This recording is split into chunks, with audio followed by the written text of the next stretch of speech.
Tó sì tó fàdúrà sílẹ̀ tí ó ṣe. Ó tó wá fàṣàlátù sílẹ̀ kò tún lè lọ.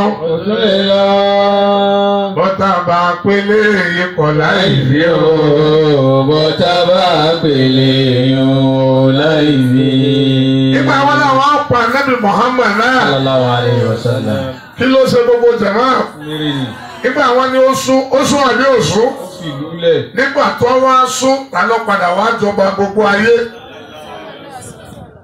Ẹ̀kọ́ nù nínú ọ̀rọ̀ tàná.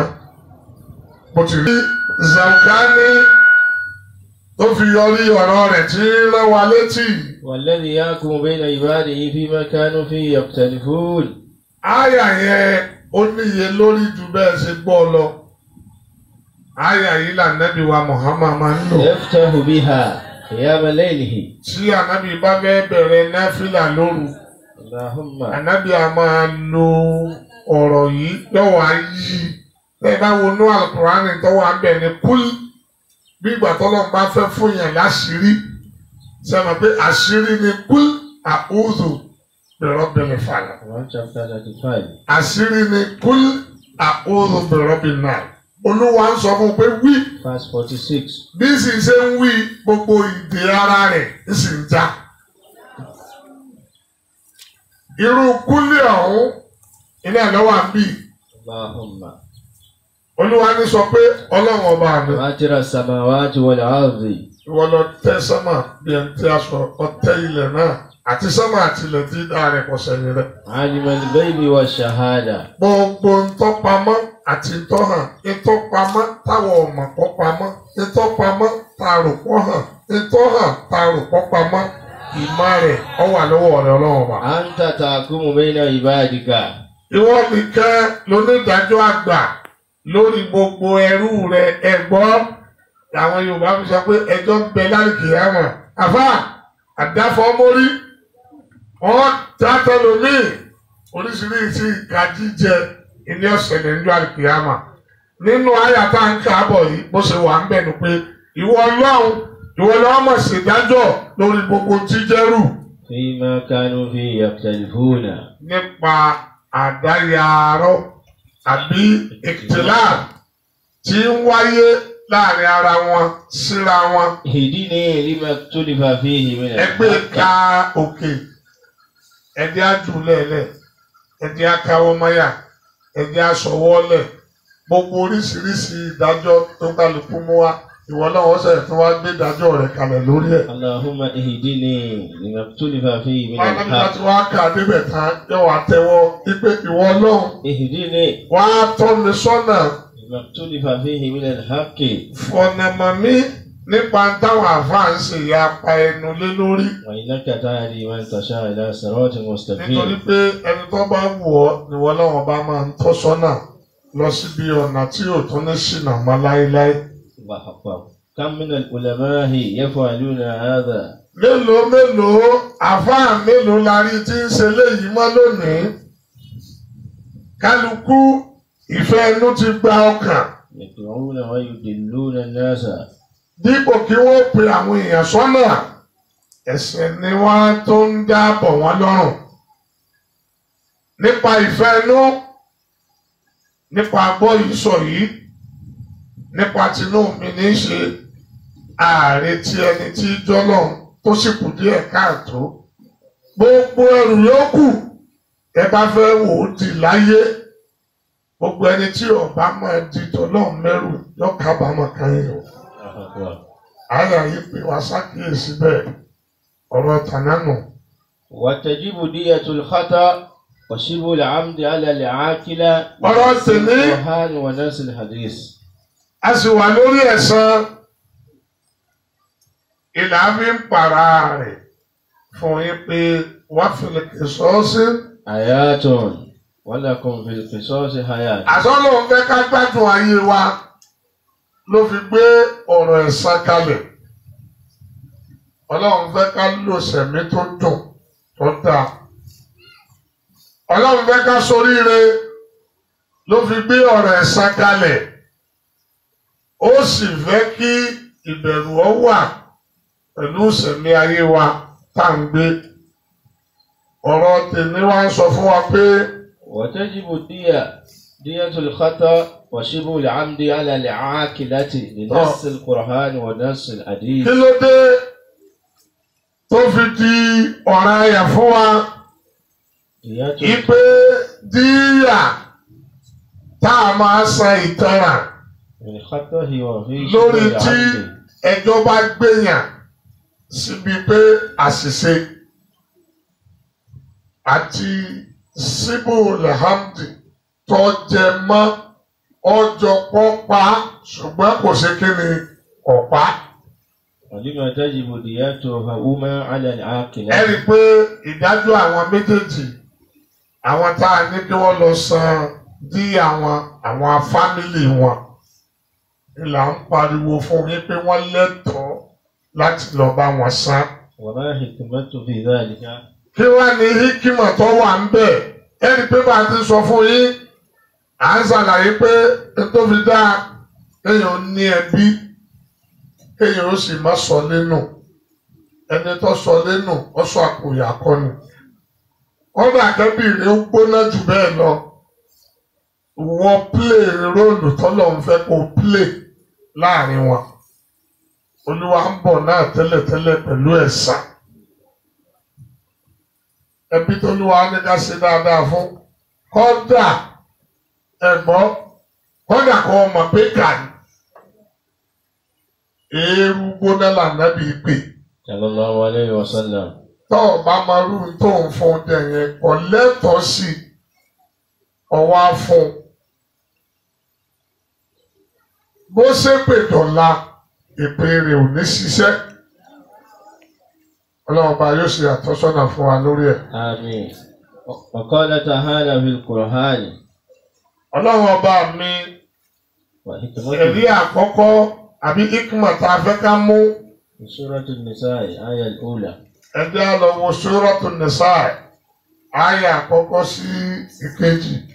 Ya ayyuhan nasu taqu rabbakum alladhi khalaqakum min nafsin wahidatin. ẹ gbàgbé níbi tọ́lọ́run bá ti ń pè wá pé ẹ̀yin ọmọnìyàn ẹ dáhùn ni eléyìí ṣe déédéé wa ọmọnìyàn ni wá ọmọ ìpẹ́ ni wá ọmọ lẹ́lẹ̀ ni wá ẹni tí ń búyàn tí ń pẹ́ nìkan lọ́mọ lẹ́lẹ̀ onídìí kan bá jà òun kọ́ ọmọ abúlé ọmọ orí bẹ́ẹ̀dì tó àwọn ábí bẹ́ẹ̀dì sí kò ní dáa fún un ilé tó bá kú tí wọ́n fi bo bẹ́ẹ̀dì mọ́lẹ̀ ẹ̀lẹ̀ fún un ìlérí bú ní pápá ẹni tí ń pẹ́ nìkan lọ́mọ lẹ́lẹ̀ gbogbo ayẹyẹ ọmọ abúlé wa tó bá fi ọbẹ̀ mọ́ pinnu kódà má jà rárá ìwọ́n ká mọ̀ wọ́n tọ̀hún tó pé lọ́mọ òkè ń tiẹ̀. Taqu rabbakum alladhi khalaqakum min nafsin Ọlọ́run ní kí wahidah. ní ṣe yìí ẹ bẹ̀rù Ọlọ́run ẹ bẹ̀rù ẹni tí í jẹ́ Ọlọ́run ọba tó ṣe pé ní. Khalaqakum min nafsin wahidah. Ó dá gbogbo ojú yín látara ẹ̀mí kan ẹ̀mí ẹyọ kan ẹ̀mí ìtaní babaláwa ànábì Adam. Alayhi salatu wassalam wa khalaqa minha zawjaha. Kọ́dà Huma rijalan kathiran wa nisaan. Olúwa ní látara àwọn méjèèjì abẹ̀rẹ̀ sí ní gbé dìde ọkùnrin lọ́gbà obìnrin lọ́gbà ènìyàwó fi bíbejì nígbà ogún ọkùnrin kan obìnrin kan ọkùnrin kan obìnrin kan kábíyèsí ọba tí ń dára àrùbẹ́. Wattaqullaha alladhi tasaaluna bihi wal arham. Ẹ̀bá tó pilẹ̀ ẹrú ẹ̀ níjọ́ náà àìdáàdúró ọjọ́ náà ló dá wa náà pọ̀ láyé bá a ti pọ̀ tó yìí. Kábíyèsí ọlọ́run ọba. Ẹ bẹ̀rù ọlọ́run ọba tó ṣe pé ní. Tasaaluna bihi wal arham. Ọba tẹ́ ẹ máa fowókọ rẹ̀ bẹ̀rẹ̀ yín nígbà tọ́rọ̀ ọba débi kẹjọ pé mo fi ọlọ́run mo fi bẹ̀ ọ́. Wal arham. Wal arhama. Àtòkùn ẹbí. Ittaqul arhama. Tẹ́ ẹ máa ẹ bẹ̀rù ẹbí. Ẹ ṣe ẹbí. Ẹ bẹ̀rù ẹbí tẹ́ ẹ máa fi bẹ̀rẹ̀ yín nígbà tọ́rọ̀ ọba dé góńgó ẹ̀mí. Tẹ bá bọ́ ọmọlúwàbí pàdé tẹ ẹ sọ fún ni pé mo fọkùn bíbí ọ mo fa alájọbí bì ọ tẹ ẹ tó máa fi ṣàdúrà fún yàn pé alájọbí ó ṣe kéde yóò gbé ọ ẹni tẹ ẹ wí bẹ́ẹ̀ fún yóò sọ ní àbí òní ṣe ṣùgbọ́n bí tẹ ẹ bá ti wá sọ pé alájọbí ọ dà ẹ táwọn èèyàn ó lè sàmì mọ́ torí ìpè tẹ ẹ gbé sẹ́hùn gbogbo àwọn tó bí àtàwọn tó tún bí àwọn tó bí ẹ ti ránṣẹ́ pè wọ́n. Ọlọ́run má kì í ṣiṣẹ́ o. Inna Allaha kana alaykum raqiba.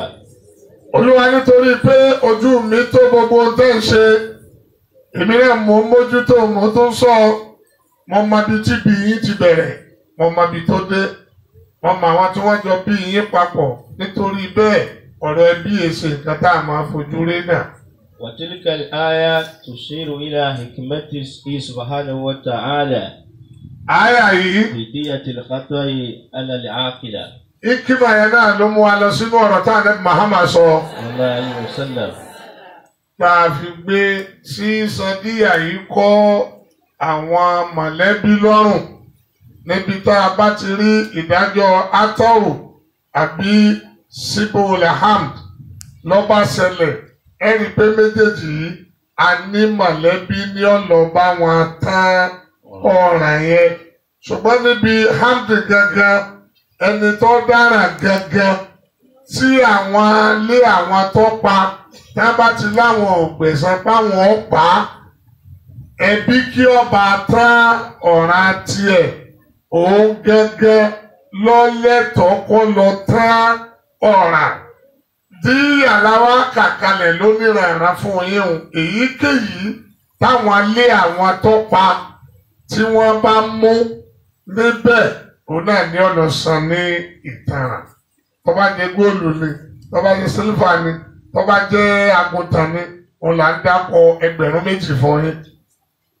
Tó bá jẹ́ màálù ni àníyó 100 kọ́hùn 100 tó bá jẹ́ ràkúnmí 100 kan tá a ti tún wá ṣàlàyé bí ó ṣe sá fún yín lánàá tí ń jẹ́ tẹ̀rẹ̀. Èyí ó sì máa rántí gbogbo kinní wọ̀nyí tí ó tún máa dára. Ṣùgbọ́n aburú ń bẹ púpọ̀ lọ́wọ́ àwọn tó ń jẹ́ aṣáájú. Ẹlẹ́ẹ̀kejì ẹ̀sìn wa tí ò tún papọ̀ ó nira fún àwọn tọ̀hún láti gbà á. Tọ́wọ́ Mùsùlùmí bá tẹ̀ sọ pé tọ̀ àṣetán o àfẹ́ gbà á níbo ló ti fẹ́ lò ó. Tẹ́lọ̀ lúmi ni àfẹ́ lo ayé tuntun. Ó bá rí bẹ́ẹ̀. Àmàlì hadith. Hadith Ànábì wa Muhammad tú wa níwèé pé. Àná Abi Hurairah radiyallahu anhu. Ọ̀rọ̀ yìí wá látọ̀dọ̀ Abu Hurairah. Radiyallahu anhu. Ọlọ́mọdé àbá yọ ṣe. Qala. Ó sọ báyìí pé. Iqtatalat imra'atan min Huzayl. Àwọn obìnrin méjì kan ni wọ́n ń jà nílùú kan tá à ń pè ní Huzayl. Min Bani Huzayl. Nínú ọ̀rọ̀ Huzayl. Faramati ihdahuma al-ukhra bihajarin. Ìkan nínú àwọn méjèèjì yìí ó mú òkúta ọfọ ọmọ kejì rẹ̀ lórí. Faqatalatiha wa ma fi batniha. Obìnrin yìí ó gbàgbé lọ sọ́run àlìkìyámà. Wa ma fi batniha. Àti ọmọ tó wà nínú ẹ̀ ó lóyún tóyún ló kú. Faqtasamu ila rasulillahi sallallahu alayhi wa sallam. Àwọn fámìlì àwọn tó pa èèyàn wọ́n wá dìde ìjà. Wọ́n dìde ogun pé tí wọn bá yọjú ọmọbìnrin tó lẹ́kùn yẹn àwọn ò rí pa àwọn pa gbogbo fámìlì run. Ẹ wo bí tí ìsìláàmù ti rẹguléètì ayé. Tó bá yẹ pé ní sábà ní tànẹ́bì Musa ni àwọn máa para wọn lọ bẹ́ẹ̀. Wọ́n máa para wọn lọ bọ́ọ̀ bá yẹ pa àtọ̀hún làwọn náà máa pa. Ẹ wo tí ìsìláàmù ló jẹ́ kí wọ́n mọ kílọ́kẹ̀ nígbà tí sẹ̀rí àti wà ń lẹ̀. Gbogbo sẹ̀rí àtọ̀dọ̀ ti wá ń bì à ń dorí ẹ̀ kodò ni. Tani ó ti ẹ̀lẹ́jọ́ tí ó sọ pé kẹgbẹ́ lọ sẹ̀rí àkàn. Sẹ̀rí àwọ̀. Wọ́n àti ó ṣiṣẹ́. Gbogbo ìdájọ́ tọ́jọ́ má ti kọ́kọ́kọ́kọ́. Èwo la rí lò? Àbí ibi tí wọ́n ti máa fà àwọn Mùsùlùmí ṣe yẹ̀yẹ́. Ìkẹ́jí mo sọ fún yín níjọ́ ní o. Má bọ̀ àbá. Wa qada Rasulullahi sallallahu alayhi wa sallam. Nígbà tí wọ́n kó ẹjọ́ lọ́dọ̀ Ànábì Muhammad. Wa qada. Ànábì wa dájọ́ báyìí pé. Anna diyata janiniha gurratu abdin aw amatin. Oyún inú ọmọbìnrin yẹn. Torí pé ìdájọ́ rẹ̀ ìdájọ́ atọ́wù ni òkúta tó lẹ̀ mọ́ èrò rẹ̀ ni pé òun fẹ́ wùn díẹ̀ kó wọ́n gbẹ̀jẹ̀ ní ààrẹ ọmọ pé yóò gba bẹ̀bọ̀ sí àlìkìyámà àti pé òkúta tó fi ṣe gan òkúta yẹn ò lè pa bí ìbá ṣe pé ọlọ́jọ́ àsìkò ti tó. ìdájọ́ tànẹ́bí wa dá fún ọ ni pé ọmọ tó wà nínú obìnrin yẹn o tábà fẹ́ san díyà fún díyà tí wọ́n san. wọ́n lọ wá ẹrúkùnrin àbí ẹrúbìnrin tí wọ́n bọ́kùnrin ẹrú kúrò lọ́rùn rẹ̀.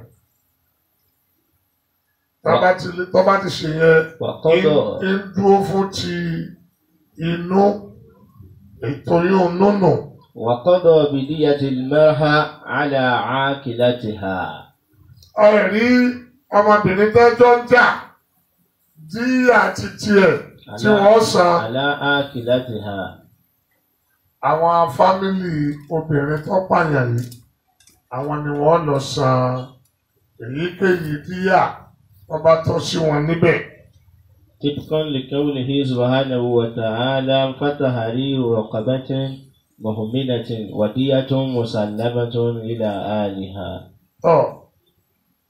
Àbájáde tiẹ̀ tàbí láwọn mọ̀lẹ́bí ní ọ̀sán ẹni tó máa pààyàn lóbìnrin tó ju òkú gángan òun náà lọ sí rákọ́bà àwọn fámìlì rẹ̀ àwọn ni wọ́n wà lọ san díyà tàbí sọ pé sábà pé tá a bá dákọ̀ díyà nísìn ọ̀rọ̀ owó nù ọ̀rọ̀ kábà náà ọ̀rọ̀ owó ni tí ọba wa ní owó tí ó fi san yóò ṣe wàá gbàwẹ̀ oṣù méjì tí ó tòwó tẹ̀léra wọn kò gbọ́dọ̀ dínkẹ́ kọ́dà bó gbà lórí 59 kò gbọ́dọ̀ já ìkan tí ó fi pé 60 tó bá ti jẹ́yà ọ̀kan yóò tún àwẹ̀ ní ìbẹ̀rẹ̀ ni bóòlù yóò ṣe máa ronú kàn yìí náà tẹ́lẹ̀ rẹ̀ ò ní pé àtàjà ni àtàbáyàn sí ipá ni orí gbọ́dọ̀ pé ọjà tá a wá nánú ayé yìí ọjà tó fẹ̀lẹ̀.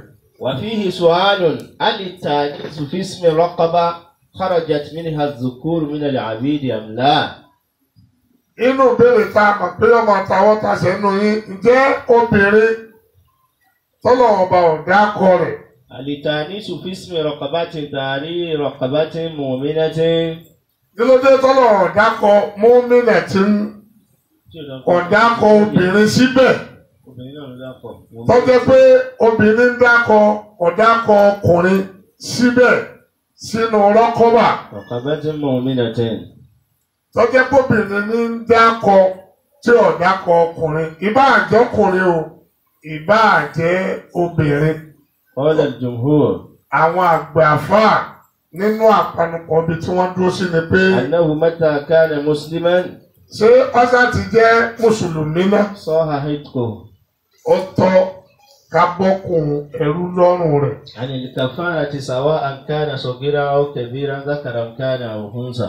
Ìbá àjọkùnrin, ìbá àjọmọdé, ìbá àjàgbà, ìbá àjẹ́ ọkùnrin, ìbá àjọbìnrin, ó ti dúró nípò kàfàrà. Nígbà tá a ní Muhammad bẹ láyé, wọ́n ó mú ẹni tá a fẹ́ bọ́kùn ẹrú kúrò lọ́rùn rẹ̀. Ànábì ó wá bi léèrè pé wọ́n sọ pé ashhadu an la ilaha illallah.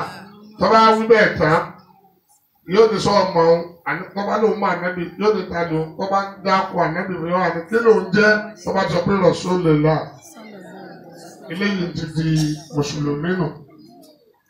Tọ́ba ti wá sọ bẹ́ẹ̀ tán ànábì onítọ̀ eléyìí lẹ́tọ̀ọ́ ká bọ́kùn ẹrú lọ́rùn rẹ̀. Àwọn tá a pè lẹ́rú yìí àwọn tó jẹ́ pé ń jẹ́gẹ̀ ní ìmọ̀ tí wọ́n kó wọn lẹ́rú. Sẹ́mu káwọn náà ti kó wa lẹ́rú darí. Ìgbà tíjọba wa bọ́ sọ́wọ́ tiwa náà táwa náà ń tún létò. Àwọn tó gun ọ̀pá tí wọ́n ṣẹ́kù tí wọ́n káwọ́ sókè tá a kó wálé. A máa wojú wọn. Èyí tó bá ti wá ní ìsìláàmù òun ṣe a máa wẹ́ni tí ó ṣe rákábà fún. Irú Bilal tó náà ń pè fún Ànábì Muhammad. Wọ́n kó o lẹ́rú ni wọ́n fi ń lò ó bá ṣe ń lò ó ìgbà tí wọ́n pariwo Muhammad sá ni wọ́n tún wá ń lù pé Muhammad wo lọ ń dákọ̀ wọ́n sá ń dákọ̀ Muhammad náà ni làbúwá bá ń bẹ̀ tó fi wá rà á rọ́kàbà náà ni wọ́n ṣe fóònù náà orúkọ rẹ̀ ò parẹ́ mọ́ nínú ayé kódà kò ní parẹ́ tó gbé ní àkìyà ẹ̀wò ẹ̀sán ẹ̀wò tí ń tú ẹ̀wò tí ń bí ọlọ́dún àwa náà sọ̀kalẹ̀ dáadáa. وإن العبد أو الأمة ìbá jẹ́rú lọ́kùnrin àbí kó sì jẹ́ ẹrú lóbìnrin. ومعنى العبد ìtumọ̀ ẹrú. والذي أصره المسلمون في حرب دينية وقعت بينه وبين الكفار. ó ní àwọn tí mo ṣàlàyé wọn síwájú nísìnyí pé ọwọ́ àwọn mùsùlùmí tẹ̀ lójú ogun ìgbà ọwọ́ wa tẹ̀ wọ́n kó wọn lọlé wọ́n wá padà sọ pé àwọn fẹ́ gba ẹ̀sìn. والعبد ليس هو أسود اللون كما يظن سائر الناس حتى العرب والسود. kìí ṣe aláwọ̀ dúdú nìkan ni wọ́n ń pè lẹ́rú àbí ní ìtàn máa pé tá a bá ti rí dúdú àwọn ẹrú nù kò rí bẹ́ẹ̀ o kò rí bẹ́ẹ̀ àwọ̀ tiwa tọ́lọ̀ ń bò wá nù dúdú ni a sì jẹ́ dọjọ́ ọkú ni kìí dúdú ẹ̀ sàrùn ṣe gbọ́ dúdú kìí ṣe àrùn ẹ sì má gbà pé bóyá àwọn tó bá ti dúdú nìkan ni wọ́n máa ń kó lẹ́rú ìran kánrin èbó lọ́wọ́ lóko ẹrú tí wọ́n ń jìyà ẹrú ọ̀làjú Islam ìní ń padà wá ń pa ẹrú rẹ́ ọ̀làjú Islam tó gbé wá ní jẹ́ ká máa láàánú ara wa lójú. وقال أنترة العبسي. Antaratu Abashi obìnrin ní ọkùnrin kúnrin ní Antaratu yìí àwọn àfa òní Adam wọ́n ti gbọ́ orúkọ tá a dá nísìnyí wọ́n sì mọ̀ pé kan nínú àwọn àfa òní Adam ni òun náà wá jẹ́ ọjẹ́ aláwọ̀ dúdú. tó ti bó ṣe wá dúdú ọ̀hún náà. àwọn alábáwá wọ́n máa kọrin wọ́n máa fi bu wọ́n máa pè láláwọ̀ dúdú pé àwọn àrùn ẹrú nù àwọn ẹrú nù àwọn ẹrú tí wọ́n máa ń mú lẹ́rú nù. Antaratu náà wá fèsì pé. يعيبون لوني بالسواد جهالة. èsì tó fọ̀ fún wa nù. ولولا سواد الليل ما طلع الفجر. ó ní ẹ sì máa bú wa. يعيبون لوني. ẹ kú wa wọ́n ẹ dúdú la dúdú ni. يعيبون لوني بالسواد جهالة.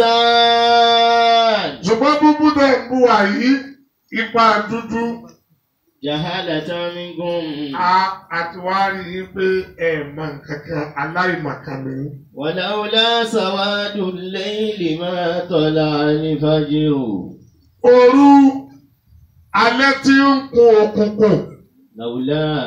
Tí ìbá ṣe pé alẹ́ bá mú àwọ̀ dúdú wá. Ma tala al-fajru. Bóò ní ṣe fẹ́ mọ̀ pé lẹ̀ mọ́ ló jẹ́ ẹ mọ̀ pé kàn án mọ́. Dúdú lẹ́fi rí dúdú lẹ́fi rí funfun àṣẹ nínú òkòkò dúdú ilẹ̀kọ̀ funfun ti jáde gbogbo èyí tẹ́ ń bóra torí pé dúdú ẹ lọ stọ́ọ̀pù ẹ o ẹ má lu ọ̀sẹ̀ má ẹ ní wọ́n bú yín ẹjọ́ wọ́n bú yìí tí wọ́n bù ẹ̀yin tẹ́ ń bù ọba tó ṣe yín bẹ́ẹ̀ ni wọ́n bù èyí wọ̀ wá dájú kẹ́ ẹ búra yín lọ tápá kan wà pupa tápá kan ó yóò ti yẹ yín bí ṣe máa ń sá pọ̀npọ̀n yọ́là pẹ́pẹ́ ojú fanta ẹsẹ̀ kóòkì gbogbo ẹ̀ wá ní bára wọn mu mọ́ iná ọlọ́run ni ó kó yòókù lára gbogbo ẹ̀ tó bá dẹ́rú ẹ̀ wò. ولا يوجد والحمد لله في معظم بلاد الإسلام الآن عبيد. wọ́n ní lónìí à ń dúpẹ́ pẹ̀lú títóbi ọlá ńlá tọ́lọ̀ ń gbé sílùú mùsùlùmí. الآن lẹ́ni nísìnyí لا يوجد العبيد. kò jẹ́ àárí ẹrú mọ́. ìsìláàmù ni ò jẹ́ àárí ẹrú. olọ́fà náà àánú kápá kan ó ṣàánú apá kan. ẹni tó wà lókè ọ̀fà ẹni tó wà nílẹ̀ ẹlẹ̀. ká má rí i pé ẹnìkan ni ọ̀lẹ́tọ̀ọ́ àti wà láyé. ayé yìí ọlọ́run dá a lẹ̀ fún gbogbo wa ni kì í ṣe tẹnìkan. ìsìláàmù ló pa rádaràda rẹ́. ọ̀làjú tí ìsìláàmù gbé wá ọ̀làjú gidi ni o. a dúpẹ́ lọ́dọ̀ ọlọ́run ọba náà. Alhamdulillah. a sì dúpẹ́ tó ṣe wá ní ẹlẹ́sìn islam. Alhamdulillah. ìkímọ̀ tó wà níbi èyí ò nìyẹn. والدية في إزالة القدرة على الجماع بقطع الذكر أو رد الأنثيين أو إزالة القدرة على القيام أو الجلوس بكسر الزهرة ديته كاملة. díyà tí èyí tá à ń sọ bọ̀ lánàá ẹni tó bá gé àsákàrí. بقطع الذكر ولم يستطع عن الجماع. zákàrí ó ní nǹkan ìjẹun tọkùnrin inú àwẹ̀ làwà àwọn òṣèlú gbà káwẹ̀ wà ó gé tó ti yé yín báwọn ìdájọ́ tí ń bẹ fún àbí kíní kolokolo méjì ọ̀tẹ̀ tọ́fọ́ أو إزالة القدرة على القيام أو àbí الجلوس. ó gé spinal cord téèyàn fi lè dáná ró mọ́ ديته كاملة. wọ́n bá fẹ́ san díyà fún àwọn ẹ̀sùn tá a kà kalẹ̀ yìí díyà tó kámílà ní ọ̀sán ò díyà tó ń kámílà. àwọn tí wọ́n tẹ̀yàn lọ́dà ọlọ́run ló mọ iye gbèsè tó ti jẹ ọlọ́run. ọ̀nà mẹ́tẹ̀ẹ̀ta tá a kà á lẹ̀ yìí inú díyà tá a kà kalẹ̀ fún yín wọ́n mú kan bẹ̀ wọ́n wá san. bí ọba ti jẹ́ góòlù lọ́jọ́ sílífà ẹ̀yìn náà tí mo bá ṣe tó wálẹ̀ yóò sàásàn díyà yẹn tí yóò pè é. وفي قتل الإصبع الواحد 10 من الهبل. Tọ́lá wá jẹ pé ìka ẹyọ kan ni wọ́n gé lọ́wọ́ yàn 10 من الهبل. yóò sọ̀rọ̀ àkómi mẹ́wàá ولكم في القصاص fún ìtara ìka ẹyọ kan tó gé àkómi mẹ́wàá wà fílíkì sọ́ọ̀sì. آيات. Ẹ̀rí báyìí. Tọ́ba wá jẹ pé وفي سن eyín 5 من الهبل. tọ́ba jẹ pé eyín ni wọ́n fòyọ torí wọ́n ti ba ẹwà wọ́n ti ba bájá tó lè wájú ìjẹ́nu ẹwà ojú torí ibi tó ti yọ eyín yìí ó lè jẹ́ pé ibi tó ti fáìn ni èjì ló sì wà bẹ̀tẹ́lẹ̀ wọ́n wà tẹ́jì báyìí ti di dọ́bù kéétó yóò ti yẹ yín báwọn kò ní yóò ti kọjá èjì ń jo ráìsì yóò ti di èjì ń jo ẹ̀wà èjì tó ráìsì lè jóṣù tó jo ẹ̀wà kì í ṣèjì mọ́ eyín yọnu wọ́n tó wá jẹ pé eyín bá ní wọ́n yọ níbi tí sẹ̀rí àbá wà téèntọ̀ wọn bá ní wọn gbà nǹkan wọ́n lọ san ràkúnmí márùn-ún fún eyín kan ìní ọ̀jẹ̀ díyà. Ẹ wá wòye àwọn tó ti fẹsẹ̀ yọ eyín. Ẹ wòye ràkúnmí tó ti dára. ولكم في القصاص حياة. Ìtumọ̀ nu ẹ fi gbà pé ẹjọ́ ń bẹ lálìkì yàámà àdáfọ́ mórí. Ọlọ́run bá kó lé ká là níjọ́ náà. وفي السجاج. Àwa sọ̀rọ̀ sàjáàtì lánàá àti ìtúlẹ̀. Ó ń lásọ láti bí awọ wájú títí débi ẹ̀yìn ọrùn. Aṣọ àwọn oníranran nǹkan tó sápamọ́ síbẹ̀ wọ́n jẹ́ nǹkan mẹ́wàá. 10 منها لها دية. Mẹ́wàá yìí 5 منها لها دية. la fi sọ fún yín pé márùn-ún bẹ̀ àníṣan díyà lórí ẹ̀. Ṣùgbọ́n tó bá jẹ́ pé nǹkan tó báyàn ní ibi márùn-ún kan ló ti báyàn èèyàn lẹ́tọ̀ọ́ àti san fáìnì ń bẹ̀ tá à ń pè ní díyà. Ẹ wá wo ẹnu bí awọ wájú wa síbi ẹ̀yìn ọrùn déédéé ti bẹ́ẹ̀ márùn-ún ló ní ìtara márùn-ún tó kù kò ní ìtara. وخمس ورد الشارع فيها بيان الدياء فيها وهي alákọ̀ọ́kọ́ من خمس الذي لها ديات. èyí tó ní díyà nínú la kọ́kọ́ fẹ́ kà fún yín. الأولى àkọ́kọ́ ń bẹ̀. الموضحة. èyí tá à ń pè ní mọ̀ádọ́à tí ìdájọ́ bá gbé jáde pé ẹ̀sùn tó fi kàn ó ẹ̀sùn mọ̀ádọ́à ni kí wá ni wọ́n ń pè ní mọ̀ádọ́à. èyí tó jẹ́ pé ní برز العزم. ọpẹ́ tí wọ́n fi kàn yìí ó ti jẹ́ kí eegun orí rẹ̀ kó tẹ̀. دياتها 5 من الإبل. yóò sara kúnmí márùn lórí ọ̀rọ̀ ọpẹ́ ni o ọpẹ́ lélẹ́yìí o kìí ṣe pípa o à ń sára ọ̀nì lọ́gbẹ́ àti tú àwọn àkànfọ́ yín lánàá ẹnu ti bí orí má bí ẹ̀yìn ọrùn ilẹ̀ ń gbọ́ lọ́wọ́ o àṣírí mẹ́wàá tó sápamọ́ síbẹ̀ náà là ń sọ yìí àkọ́kọ́ nù. الثانية ẹlẹ́ẹ̀kejì. الهاشمة. العاشمة إني جبل. هي الذي تعشم العزم أو نعم. تعشم العزم. tọ́jẹ́ pé egun tẹ́nìkejì yìí egun rẹ̀ oorun ni. تكسره. oorun tí nǹkan bá rún ó yàtọ̀ fún pé ó tẹ̀. sotiye ètò oorun ṣe mà pé iṣẹ́ ń bẹ̀ ń bẹ̀. wọ́n wá ní bí àti ẹ̀ tó wọ́n san. aṣáájú tó ń lè hẹ́bìlì.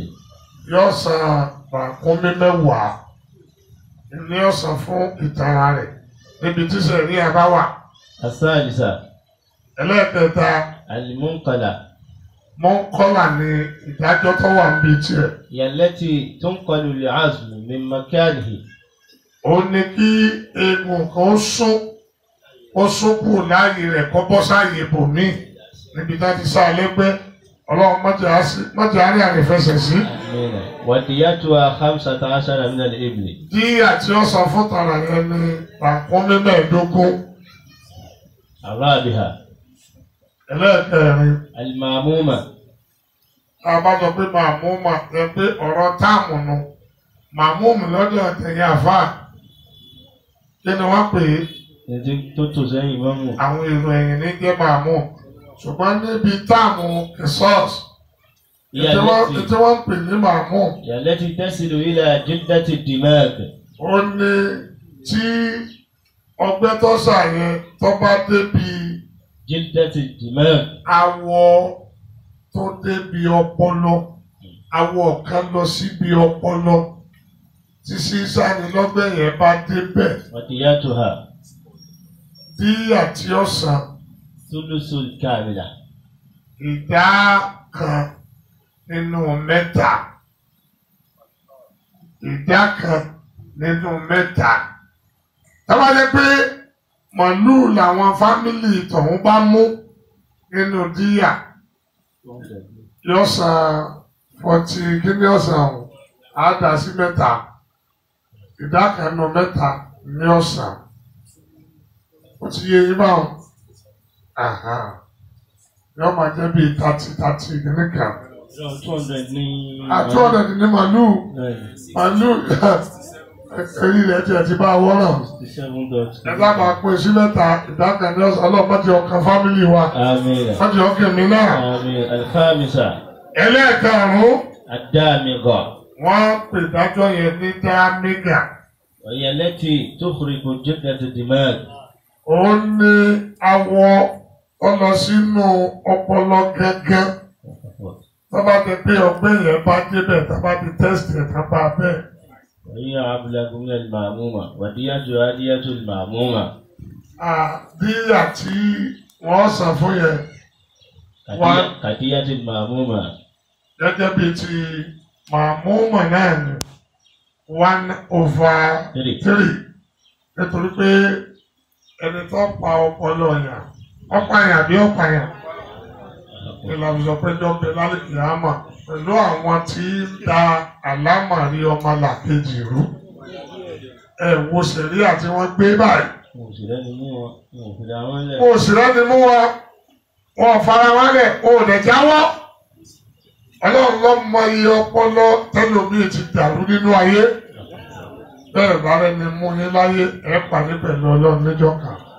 Ẹ má gbàgbé o pé Ọlọ́run ọba lọ́ba tó máa ẹjọ́ dá ju gbogbo dájọ́dájọ́ lọ. وخمس لم يرد للشارح فيها بيان دياتها. Márùn-ún tó kù tá a fẹ́ kà yìí kò ní díyà nínú rárá.